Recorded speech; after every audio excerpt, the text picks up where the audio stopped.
शिकंजों में बचा हुआ फंस रहा है। मैं तो यहाँ नौकरी कर रहा हूँ, प्रोटोकॉल में बना हुआ हूँ। राजीव जी, आप जैसे संत मैं भी बनना चाहता हूँ। बस मेरे को वो आशीर्वाद दो कि कभी मैं समय निकाल करके मेरे देश के लिए मैं भी ऐसे ही काम आ सकूं जैसे आप आ रहे हैं। बहुत बहुत धन्यवाद। मैं दुखी हो जाता हूँ और अपने आप को कोसने लगता हूँ और अपने आप से ये कहता हूँ। और मैं आज आपके सामने कभी बोल नहीं पाया, लेकिन आज बोल रहा हूँ क्योंकि मैं खुद से जितनी नफरत करता हूँ किसी और से नहीं करता हूँ। मैं खुद से बहुत ज्यादा नफरत करता था, लेकिन आज मुझे एहसास हो गया कि यही मुझे नफरत एक दिन मुझे अपने लक्ष्य की ओर ले जाएगी और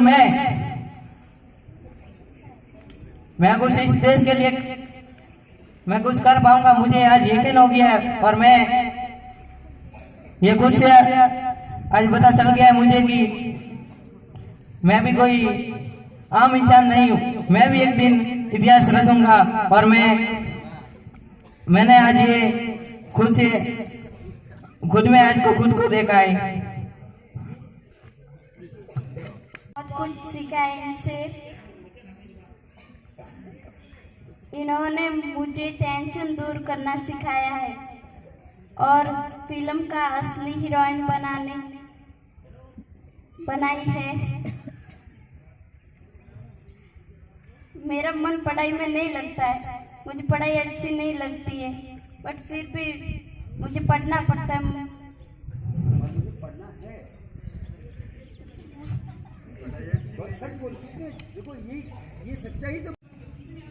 आपने तो निश्चित रूप से मेरे से ज्यादा सीखा होगा, क्योंकि आपकी इंद्रियां, आपका मन और आपसे सीधी बात हो रही थी। मेरे को तो एक प्रोटोकॉल में बैठना था पीछे, लेकिन मैंने पीएचडी किया है पढ़ने के अपने 18 साल में और पढ़ाने के अपने 23 वर्ष के अनुभव में।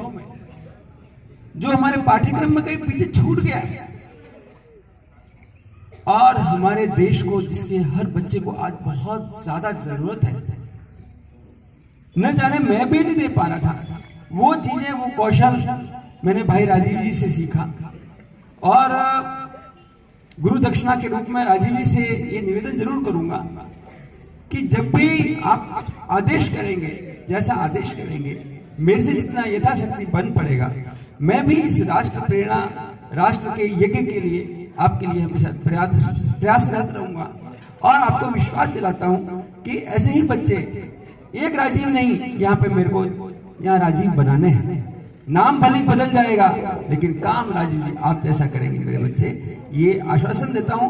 आपने निश्चित रूप से जो एक बीड़ा उठाया है, वो किसी कैसे ही वेशधारी संत से, कैसे ही वेशधारी, बहुत सारे आते हैं, बहुत सारे जाते हैं, लेकिन आज के समय में ये हमारी मूल आवश्यकता बन गई है। मेरे बच्चे, आपको, मेरे को बड़ा दुख हुआ एक दिन, बड़ा 2 मिनट मैं भी ले रहा हूं सर एक्स्ट्रा, कि एग्जाम में मेरी ड्यूटी थी, मैं कुछ चेक कर रहा था, तो बड़ा मेरे को उस दिन रोना सा आ गया मेरे देश की स्थिति पर।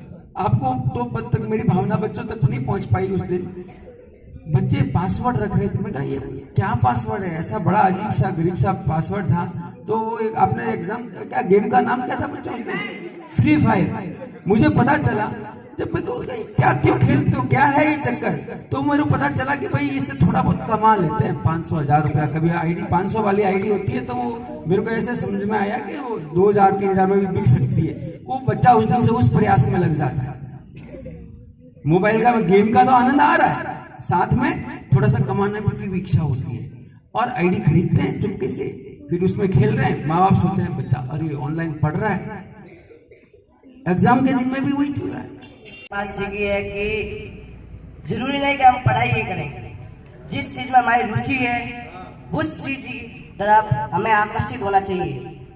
जैसे हमारे खेल में रुचि है तो हमें खेल को ज्यादा समय देकर हम आगे जाके खेल के हीरो बन सकते हैं। हमारी राजकुमारी से बिलोंग करने वाले अपने सीनियर बड़े भाई साहब आदर्श के रूप में आपके बीच में अभी राजीव जी पधारे, उनका विद्यालय परिवार की ओर से जोरदार तालियों से स्वागत करेंगे। वाकई ऐसा लगा कि जैसे स्कूल का समय समाप्त हो चुका है, लेकिन पूरे बच्चों का बड़े मन और लगन से और बड़े प्यार की मुद्रा में बैठे हैं, बड़े इच्छुक हैं। आपके अंदर वाकई जोश, जज्बा, जुनून है, उनको जगाने की जरूरत है, जो राजीव जी भैया ने अभी करके बताया। और सबसे इंपॉर्टेंट बात क्या बताई? नशा। प्यारे प्यारे छोटे मोटे सब बच्चों को पता है कौन कौन से नशे हैं और नहीं करने चाहिए। ये नशे अपने जानलेवा है, घातक है, और प्यारे बच्चों को सभी को पता है। इसलिए तो अपन शिक्षा के लिए आते हैं कि अपन को ज्ञान मिले कि वास्तव में कौन से नशे से कौन सा नाश है। ये बहुत इंपॉर्टेंट बात बताइए। ये मतलब शिक्षा के साथ में एक संस्कार से जुड़ी हुई चीज है। अपन पढ़ने वाले विद्यार्थी अगर नशे की चीजों को कबूल करेंगे तो क्या अच्छा लगेगा? ये अपने संस्कार में नहीं है। बहुत ही शानदार बात की, मेरे को भी अच्छा लगा कि वास्तव में इस तरीके से अगर स्टूडेंट्स रहे तो एकदम स्वस्थ मन से कैसा भी लक्ष्य हो, कठिन से कठिन, वो विद्यार्थी हासिल कर सकता है। लेकिन किससे किनारा रखना है? नशे से। और आपके दुश्मन बताए आलस। उस आलस को तो बिल्कुल आपके गणित में रखना ही नहीं है। जो विद्यार्थी के पास आलस है तो वो विद्यार्थी कभी भी जीवन में अपने मंजिल को पा नहीं सकता है। इन्होंने बहुत गागर में सागर भर दिया। समय तो कम लिया, लेकिन कम समय में आपको बहुत जीवन की अच्छी अच्छी बातें कह दी। इसलिए आज हम सभी स्टाफ साथी भी समय के उपरांत भी खड़े हैं कि हमारे को काफी चीजें अच्छी लगी जो आपके जीवन के लिए बहुत लाभदायक है। इसी आशा अपेक्षा के साथ मेरी शुभकामना कि आप बहुत कठिन मेहनत करो और आगे बढ़ो। धन्यवाद। इनका बहुत बहुत धन्यवाद करता हूँ कि आप यहाँ पधारे और हंसी हंसी में, खेल खेल में बच्चों को बहुत ही ज्ञानवर्धक और जानकारियाँ दी। सर ने बताया कि नशा दो तरह का होता है, अच्छा नशा और बुरा नशा। तो हमें बुरा नशा नहीं करना है, लेकिन जो अच्छे नशे है ना वो करने हैं। अच्छे नशे में जैसे आप नशा कर लो कि मैं हमेशा सत्य बोलूंगा, है ना? कैसा नशा कर लो कि मैं हमेशा चाय पीना भी छोड़ दूंगी और आगे जाके बहुत रानी लक्ष्मीबाई जैसे बनूंगी।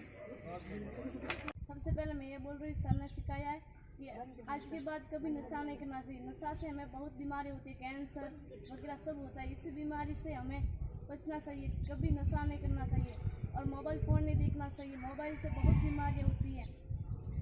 मोबाइल में हम जो देखते हैं वो हमारे में वही चलता है, पढ़ाई नहीं होती है, इसीलिए मोबाइल नहीं देखना चाहिए। और विद्यालय में आने से विद्यालय में आते हैं तब वो मोबाइल क्या देखते हैं वही रहता है मोबाइल फ़ोन में। और विद्यालय में आते हैं तब हमारे नशे करते हैं, दोस्त कहते हैं ये कर लो ये कर लो, हमें नहीं करना चाहिए और आगे जाना चाहिए, देश के महान बनना चाहिए हमें। और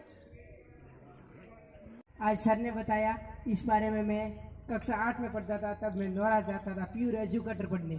सर ने बताया, यही मेरे एक पिनमार से सर दिनेश जी आ रहे थे, उन्होंने भी यही बताया था। सर ने थोड़े 2-4 शब्द एक्स्ट्रा बताए जब मैं पढ़ने जाता था। वो किताब मेरे पास अभी भी है, मेरे घर पड़ी है और उस किताब से मैं सुबह उठता हूँ तो कभी कभार पढ़ता हूँ उस किताब को।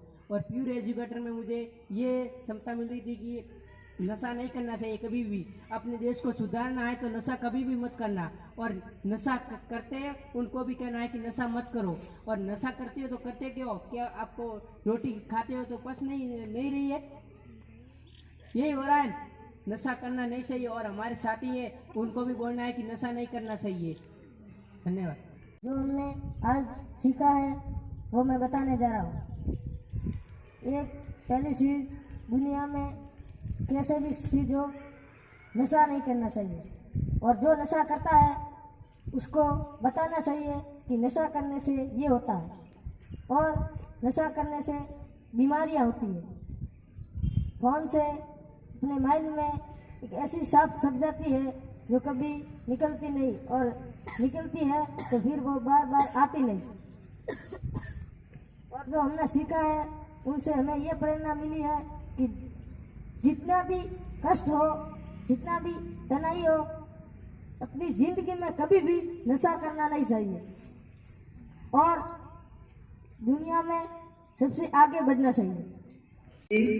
का निर्णय लिया, इसलिए मैं आज से जिस भी चीज का नशा करता हूँ या करती हूँ तो फिर मैं नशे से दूर रहूंगा और हमेशा सच्चा और देशभक्त बनकर देश की सेवा करूंगा। क्या नशा करते हो आप? नशा फोन का। आज से नहीं करोगे? नहीं। पक्का वादा करते हो? हाँ। वेरी गुड, आगे बोलो आप। जय हिंद, जय भारत।